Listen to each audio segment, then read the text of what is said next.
Hello everyone, welcome back to another new mini blog. তো আজকে তো আমরা চলে এসেছি মেলাতে। কাল ডিমার যাওয়ার সময় রাস্তা থেকে দেখেছিলাম যে এই মেলাটা বসেছে, তাই আজকে চলে এলাম মেলাতে। আর এসেই তো খেয়ে নিলাম চিকেন রোল। তারপর খেয়ে দিয়ে সুমন গেল এই রাইডস গুলোর দিকে।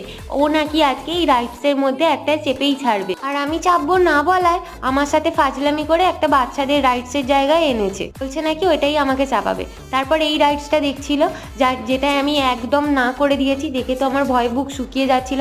আর এত বদমাস ছেলে, ও মেলার সব থেকে বড় রাইডসের টিকিটটা কাটলো। এবার তো নির্ভয়ে উঠে যাচ্ছে ওপর দিকে। আমি ভয় লাগছে বলায় আমাকে বলছে ডরকে আগে জিত হ্যাঁ। তারপর অগত্যা আমাকেও যেতে হলো। তারপর তো দুজনে মিলে উঠে পড়লাম রাইডসে। কিছুক্ষণ অপেক্ষা করার পর রাইডসটা চলতে আরম্ভ করলো। আর গোটা রাইডসটাই আমি চোখ বন্ধ করেছিলাম, কারণ প্রচুর স্পিডে ঘুরছিল। আর এখানে নেমে আবার একটা রাইডসে টিকিট কাটতে এসেছিল, আমি একে ভাগিয়ে আনলাম। আমাদের কার কার আমার মতো রাইডসে চেপে হয় আমাকে অবশ্যই কমেন্ট করে